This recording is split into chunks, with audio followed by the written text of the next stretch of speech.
Vice President Kodera, in your current job now as JICA Vice President, of course you are in charge of ODA of Japan, and you will have some overview. And the total overseas development assistance for Asia and Pacific is around $32 billion a year. And yet the total disaster losses as counted today, which is probably not all of them the way they are counted or not counted, is $53.8 billion. So don't you think there should be a way of risk-proofing the ODA investments through practices and policies that would help this? Mr. Kodera? Thank you. Very difficult question. And do we have the formula to deal with it? Maybe yes, conceptually, but no in detailed operationally. But I like to start with the numbers.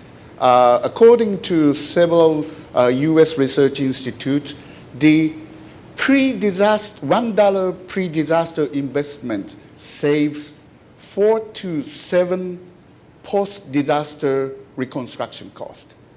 So if we apply 1,247 to this 53.8 billion cost recovery in the reconstruction cost, the number will be how much pre-investment needed in the region. The number will be from 7.7 billion to 13.8 billion. Sounds big, but this is just a tiny fraction of entire private sector and government sector's investment in the region. For instance, the year 2010, the entire investment in the region is 3.7 trillion US dollars. The number I mentioned, 7.7 to 13.8 billion, is just at 0.20 to 0.36%. If we confine this concept to the government investment, which increased only to 0.49 to 0.85, very tiny fraction of the investment by the government in the whole region.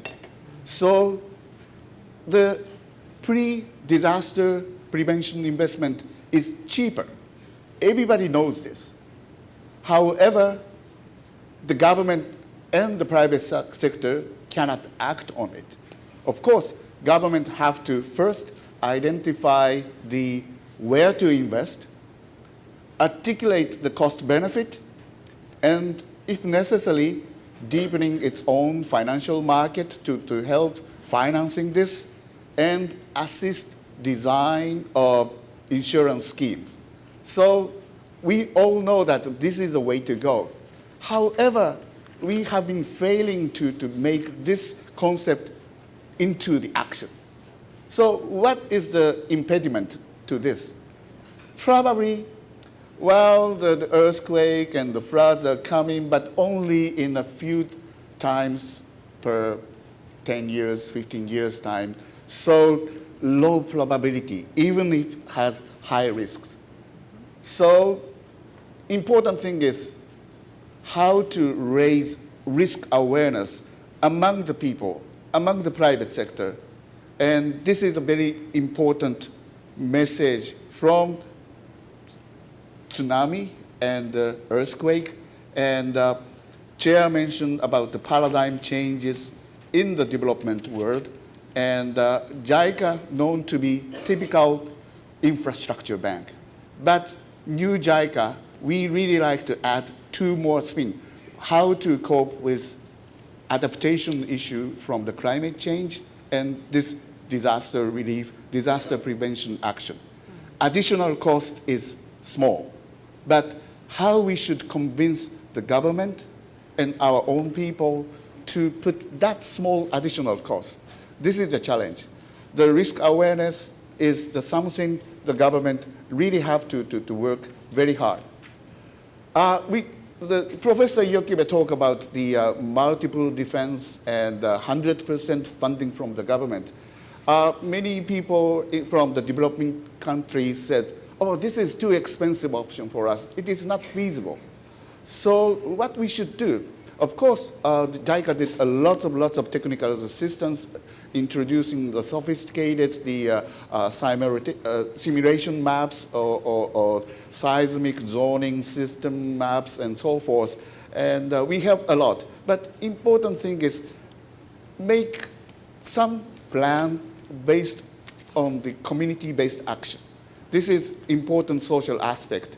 Even something got hit the town or the municipality, people need to react, but they have to also be averse to the drill and the preventive action in advance. So the education is also very important the factor in planning disaster prevention map and the plan. So maybe I stop here and wait for further discussion here. Thank you.